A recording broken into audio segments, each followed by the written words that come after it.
Bonjour à tous, où que vous soyez, merci de regarder Kivu Morning Post TV. Bienvenue à suivre l'actualité internationale de ce 5 septembre 2025. En visite officielle en République démocratique du Congo, le secrétaire général adjoint de l'ONU chargé des opérations de maintien de la paix, Jean-Pierre Lacroix, a échangé le jeudi 4 septembre 2025 avec le président de l'Assemblée nationale, Vital Kamerhe, accompagné bien sûr des membres du bureau et du représentant de la Commission Relations extérieures, Défense et Sécurité et celui de la Commission des droits de l'homme.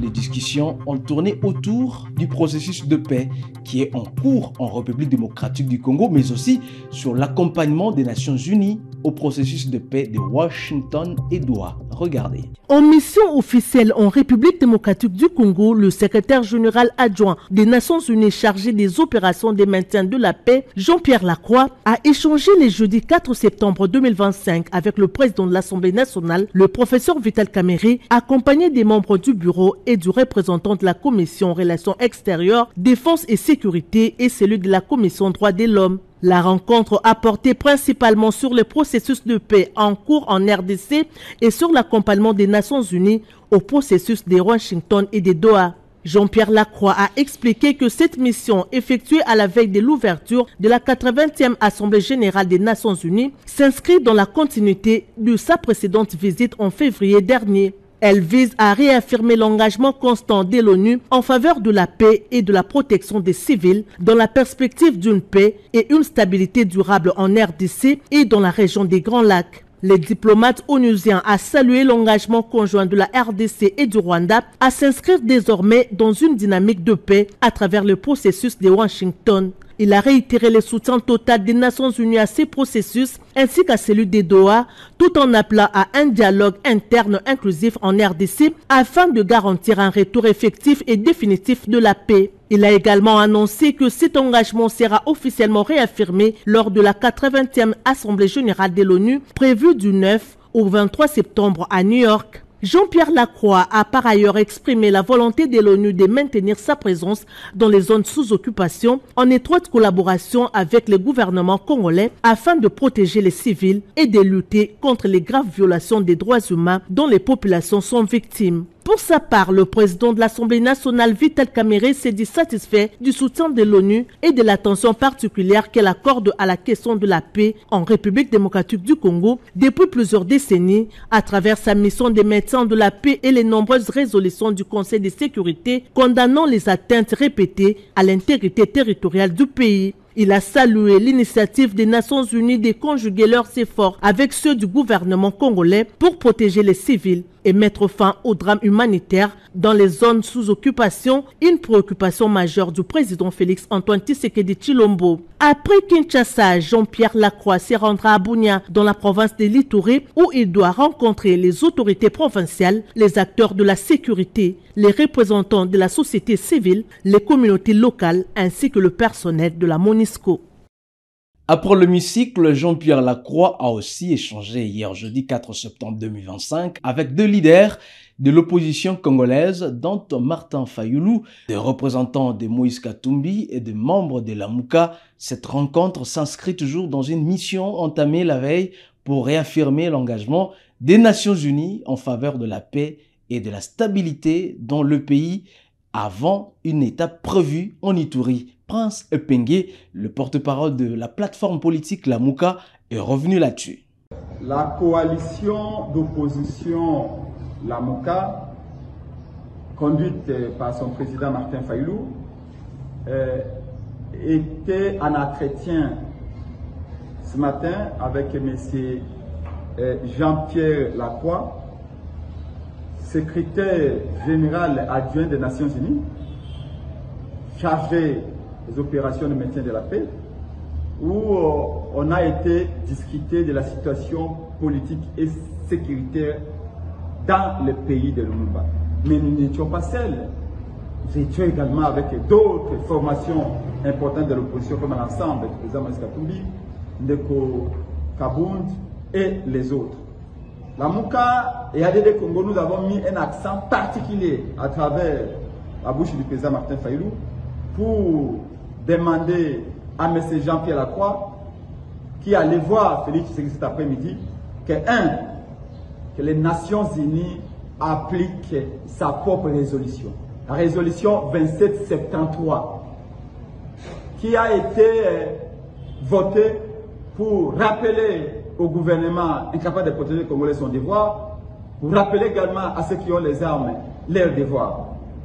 Mais nous avons également demandé à M. Jean-Pierre Lacroix que nous, la Moukanoua de Congo, la priorité c'est un cessez-le-feu immédiat. Il faut que les armes se taisent et soient mises à terre. Et en troisième position, nous avons démontré à M. Lacroix la nécessité et l'urgence d'un dialogue national inclusif où tous les enfants du Congo, fils et fils, nous allons nous parler, échanger. Ce dialogue inclusif que nous demandons n'a absolument rien à voir avec les monologues que Félix Tshisekedi préconise, tel qu'il a dit devant le comité central du MPR version Union Sacrée au palais de la culture. Nous avons insisté en quatrième position sur la fin de l'oppression politique. Nos frères, les Congolais des sangs, soient en exil aujourd'hui. Il faut que ça s'arrête. Il faut que ces Congolais puissent avoir les passeports qu'ils rentrent. Il faut que les princes et pègres qui sont menacés, nos militants qui fuient le pays, les activités politiques qui sont interdites, comme dernièrement décidé au Congo central, il y a pas 10 jours. Allez des Congos du côté d'Indjil là-bas, que cette oppression politique, que ces intimidations cessent immédiatement, que l'on laisse les activistes, que l'on laisse les politiciens organiser des activités, que ceux qui sont en prison comme Jacques Ndala sortent de la prison, parce que nous devons baliser les chemins pour la réconciliation. Mais pour finir, nous n'avons pas oublié aussi le fait qu'il y a plus de 7 millions de déplacés internes qui passent ces nuits à la belle étoile, sans eau, sans électricité, sans nourriture, sans protection.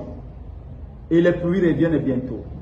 Nous avons demandé à M. Lacroix de faire en sorte que les Nations Unies augmentent son aide à l'endroit de nos frères et sœurs qui sont là.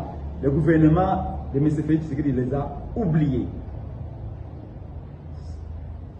Sans compter que nous avions aussi démontré dès l'entame de nos propos que les Congolais n'accepteront pas les glissements. Il est important que le dialogue ait lieu parce que, à part les questions de la fin de la guerre, les questions de cohésion et d'unité, il y a la question aussi des réformes électorales qui est pendante. Parce que les Congolais, dans tout le pays, même à l'extérieur, aucun n'acceptera qu'il y ait glissement même pour une minute.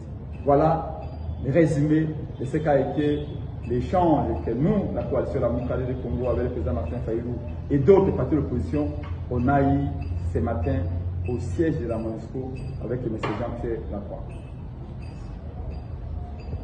Pour sa part, Jean-Marc Kabound a souligné que les causes profondes du conflit en République démocratique du Congo, qui ont été invoquées lors de l'échange avec Jean-Pierre Lacroix, devraient être débattues dans un cadre du dialogue national inclusif entre Congolais. De tenir compte de la dynamique locale, c'est-à-dire les acteurs locaux de la société civile, les chefs coutumiers et les autres qui sont dans des contrées où sévissent l'insécurité. Donc, il doit y avoir une action plutôt holistique pour réellement arriver à cerner le vrai problème. Et c'est ainsi que, parmi les causes profondes, nous avons cité la mauvaise gouvernance, qui est une cause de tout ce que nous vivons aujourd'hui comme insécurité. L'injustice sociale, l'absence ou l'incapacité, que ce soit de l'ONU et du gouvernement congolais, à réinsérer les combattants armés. Parce que si ce processus ne réussit pas, celui qui était combattant hier, aujourd'hui, que sa réinsertion n'a pas réussi, il va retourner dans la brousse et donc les exactions vont continuer. Concernant le processus de Doha et de Washington, nous lui avons fait savoir que il faut commencer par quelque part. Donc nous, Alliance pour le changement et Coalition de la gauche congolaise, nous avions suggéré un dialogue à double niveau. C'est-à-dire qu'un dialogue au niveau international qui devait concerner la République démocratique du Congo et le pays voisin impliqué dans tout ce qui se passe à l'est du pays. Et là, nous citons le Rwanda et l'Ouganda. Malgré que le pouvoir en place ne veut pas parler de l'Ouganda, mais nous estimons que l'Ouganda est totalement impliqué dans tout ce qui se passe à l'est du pays et qu'il doit y avoir un dialogue sincère entre Kinshasa et Kampala. Donc, cette politique de l'Autriche entre les deux pays ne va pas faciliter les choses. Et finalement, un dialogue interne, un dialogue inclusif. Nous avons martelé sur ça. Enfin, la délégation de l'Alliance du fleuve Congo FC23 prend part aux travaux du deuxième dialogue annuel sur la paix et la sécurité en Afrique organisé par la Fondation Thabo Mbeki à Gauteng, en Afrique du Sud. Laurence Kanyuka, porte-parole de l'AF123, qui séjourne en Afrique du Sud, a remercié la Fondation Thabo Mbeki. Celui-ci a révélé que leur mouvement politico-militaire est prêt à participer à toute initiative allant dans le sens de trouver une solution à la crise qui fait rage à l'est de la République démocratique du Congo. Rappelons ici que ces travaux vont se clôturer demain samedi, le 6 septembre 2025.